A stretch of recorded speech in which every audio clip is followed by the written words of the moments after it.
بادشاہ بہلول دانا سے کہ ہمیشہ آپ قبرستان میں بیٹھ کر کے اپنی زندگی کو گزارتے ہیں، میاں کبھی شہر کی طرف تو آیا کیجئے، شہر کی رنگینیاں تو دیکھیے، شہر کی سجاوٹیں تو دیکھیے، لائٹ بتیاں تو دیکھیے، کبھی آپ شہر کی طرف نہیں آتے ہیں تو اللہ کا وہ محبوب بندہ جواب کر دیتا ہے، اے ہارون رشید تم مجھے شہر کی طرف بلا رہے ہو، ابے میں تو یہ دیکھ رہا ہوں شہر سے سارے لوگ قبرستان کی طرف آ رہے ہیں، آپ مجھے شہر کی طرف بلا رہے ہیں، میں تو یہ دیکھ رہا ہوں کہ شہر سے سارے لوگ قبرستان کو آ رہے ہیں، اور جو یہاں آ جاتا ہے وہ پھر کبھی جاتا نہیں۔ انشاءاللہ علماء کرام جا رہے پھر آئیں گے، آپ ٹینشن نہ لیں۔ کہتے ہیں کہ تم مجھے شہر کی طرف بلا رہے ہو، شہر سے میں دیکھ رہا ہوں سارے لوگ قبرستان کی طرف آ رہے ہیں۔ عاشق نے کہا تھا کہ مجھے اگلا نہیں بلکہ پچھلا زمانہ چاہیے، ایک ہی دانا ہو مگر بہلول دانا چاہیے۔ میرے عزیز شعر ملاحظہ کر لیجیے قبرستان کے حوالے سے، لیکن بیداری کے ساتھ مسکراتے ہوئے ماحول میں، بہت قیمتی شعر ہے۔ شاعر کہتے ہیں حشر میں پیاس بٹھائیں گے مدینے والے، جام کوثر کا پلائیں گے مدینے والے، ساری دنیا بھی مجھے روک نہیں پائے گی، جب مدینے میں بلائیں گے مدینے والے، جب مدینے میں بلائیں گے مدینے والے، اور قبر میں میرے اجالا ہی اجالا ہوگا، قبر میں میرے اجالا ہی اجالا ہوگا، جب میرے قبر میں آئیں گے مدینے والے، قبر میں میرے اجالا ہی اجالا ہوگا، قبر میں میرے اجالا ہی اجالا ہوگا، جب میرے قبر میں آئیں گے مدینے والے، جب میرے قبر میں آئیں گے مدینے والے۔ محترم حضرات، خطبہ مسنونہ کے بعد قرآن مقدسہ کی جس آیت کریمہ کا تلاوت کا صرف حاصل کیا، پروردگار عالم کا اعلان ہے، یا ایھا الذین آمنوا توبوا الی اللہ توبۃ نصوحا، جس کا سیدھا اور سمپل سا ترجمہ یہ ہے کہ اللہ رب العزت قرآن مقدس میں ارشاد فرما رہا ہے، اے ایمان والو، یا ایھا الذین آمنوا، کس کے طرف مخاطب ہو کر کے؟ اے ایمان والو، جملے پہ غور کریں، یا ایھا الذین آمنوا، اے ایمان والو، توبوا الی اللہ توبۃ نصوحا، اللہ کی بارگاہ میں ایسا توبہ کرو جو تمہاری توبہ آگے کے لیے نصیحت آمیز بن جائے۔ اب سوال یہ پیدا ہوتا ہے، بڑی بہترین بالکل سادہ اور سمپل سا جملہ میں آپ کو سمجھانا چاہتا ہوں، بڑی کم وقت میں انشاءاللہ جتنا تیزی کے ساتھ آپ کی سماعتیں بیدار رہیں گی، میں انشاءاللہ اتنا ہی تیزی کے ساتھ سنا کر کے گزر جاؤں گا۔ اب بس بولتے رہیں، یا ایھا الذین آمنوا، دو جز ہے، اے ایمان والو، توبوا الی اللہ توبۃ نصوحا، اللہ کی بارگاہ میں ایسا توبہ کرو جو آگے کے لیے نصیحت آمیز بن جائے۔ پہلا جملہ یا ایھا الذین آمنوا، اے ایمان والو، آخر رب تعالی ایمان والوں سے کیوں کہہ رہا ہے اے ایمان والو اللہ کی بارگاہ میں توبہ کرو؟ آخر ایمان والوں سے کیوں کہا جا رہا ہے؟ میں آپ کی عدالت میں سوال کرنا چاہتا ہوں، اگر پروردگار عالم کو کہنا چاہیے تھا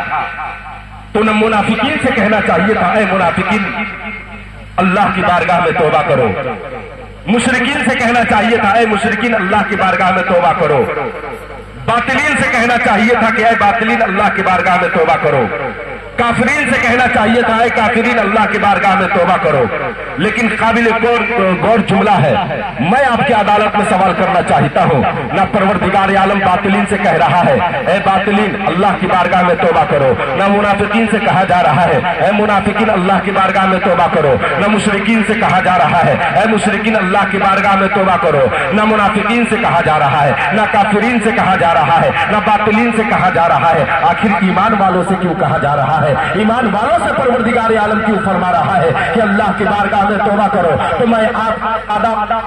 جملے میں سمجھانا چاہتا ہوں، آپ کے خطیب و امام ہے حضرت مولانا بشیر الدین صاحب قبلہ، یہ جیسے ہی مسجد سے نکلے، مسجد سے نکلنے کے بعد روڈ کے جب قریب آتے ہیں تو کیا دیکھتے ہیں؟ فیلڈ میں بہت سارے لڑکے ہیں، تمام تر لڑکے ہیں جو کرکٹ میں اپنے زندگی کو خراب کر رہے ہیں، اپنے کیریئر کو برباد کر رہے ہیں۔ حضرت مولانا بشیر قبلہ کی نظر پڑتی ہے، جیسے ہی نظر پڑنا ہوتا ہے ایک بچے کو بلاتے ہیں اور بلانے کے بعد اس بچے کو ڈانٹتے ہیں، بڑی بڑی آنکھیں دکھاتے ہیں، دھمکاتے ہیں، مارنے کی دھمکیاں धमकियां देते हैं, डंडा दिखाते हैं और उस बच्चे के ऊपर गर्म हो जाते हैं। गर्म होने के बाद उस बच्चे को घर की तरफ रवाना कर देते हैं। रवाना करने के बाद जैसे ही इनका कदम सीवान की तरफ बढ़ता है, आप इनके आमों को पकड़ लिए, आप इनके कलाई को थाम करके इनसे सवाल करने लगे, ए इमाम साहब किबला, ए मौलाना बशीरुद्दीन साहब किबला, बात समझ में नहीं आती है, आपने उन बच्चों को डांटा क्यों था, आपने उन बच्चों को समझाया क्यों था? तो उनका जवाब ये होगा, ये बच्चे की जो उम्र होती है ये खेलने की उम्र नहीं है, ये खेलने की उम्र नहीं है, ये करियर को बर्बाद करने की उम्र नहीं है, बल्कि तरक्की की मंजिल को पाने की उम्र है। इसमें कामयाबी और मंजिल को तरक्की के पाने की उम्र है। इसमें इस उम्र में बच्चे पढ़ते हैं, लिखते हैं, कामयाब होते हैं, लेकिन देखा क्या जा रहा है, ये बच्चे अपने करियर को खराब कर रहे हैं, ये बच्चे अपने जिंदगी को बर्बाद कर रहे हैं। आप कहेंगे मौलाना साहब तिबला अब समझ में नहीं आती, वहां तो बहुत सारे बच्चे खेल रहे थे, वहां तो फलनुआ का बच्चा था, वहां तो हमारा भाई भी था, वहां तो हमारा भतीजा भी था, वहां तो फलाना भी था, मुन्नू भी था, गुड्डू भी था, चुन्नू भी था। आपने सभी को नहीं डांटा, बल्कि उनमें से एक बच्चे को आपने बुलाया। आखिर एक बच्चे की करियर की फिक्र क्यों है? आखिर एक बच्चे की जिंदगी की फिक्र क्यों है? अगर डांटना ही था तो आपने बहुत सारे बच्चों को मना कर देते, बहुत सारे बच्चों को समझाना चाहिए था, तुम अपनी जिंदगी को खराब ना करो, तुम अपने करियर को खेल और तमाशों में बर्बाद ना करो। लेकिन मौलाना बशीरुद्दीन साहब किबला बात समझ में नहीं है, आपने उन तमाम बच्चों की जिंदगी को फिक्र ना करके आपने एक बच्चे से क्यों मोहब्बत की? तो मौलाना बशीरुद्दीन साहब किबला कहेंगे, आप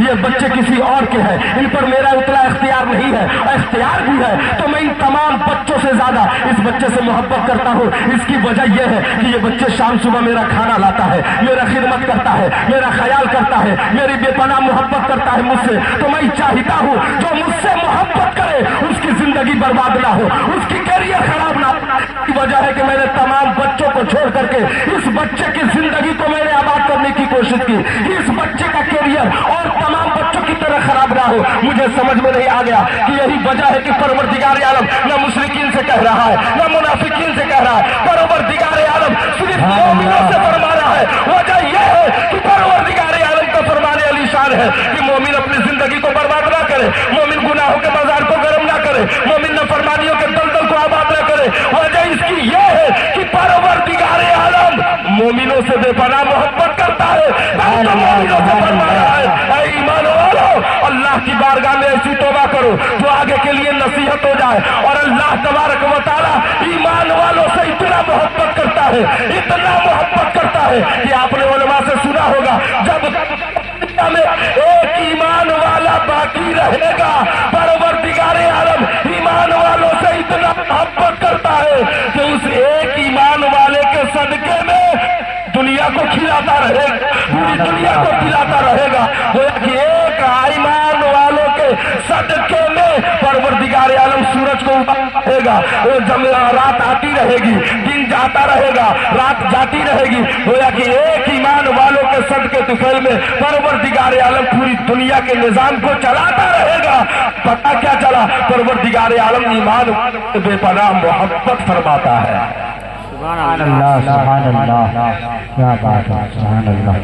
यही वजह है कि परवरदिगार आलम न मुनाफिकीन से कह रहा है, न बातिलीन से कह रहा है, न काफिरीन से कह रहा है तो फकत ईमान वालों से कह रहा है, ऐ ईमान वालों, अल्लाह की बारगाह में ऐसी तौबा करो जो आगे के लिए नसीहत आमेज हो जाए। तो ईमान वालों से के तरफ मुखातब होने का मकसद व मंशा आप समझ चुके हैं। अब आगे फरमा रहा है, तूबू इलल्लाह तौबतन नसूहा, अपने गुनाहों से तौबा करो जो आगे के लिए नसीहत आमेज हो जाए। आप कहेंगे मौलाना साहब किबला, हमने इस मुबारक रात में माह शाबानुल मुअज्जम की 15वीं शब में अरे कब्रिस्तान में बैठकर अल्लाह और उसके रसूल के जिक्र को सुन रहे हैं, यही तो तौबा की दलील है। हमने अपनी जिंदगी के तमाम बाल बच्चों की मोहब्बत को अलविदा कह के कब्रिस्तान में बैठ करके खुदा वो रसूल का जिक्र कर रहे हैं, यही तो तौबा की दलील है। मेरे अजीज जुमला काबिल गौर जुमला है। परवरदिगार आलम फरमा रहा है, तूबू इलल्लाह तौबतन नसूहा, कि ऐ ईमान वालों,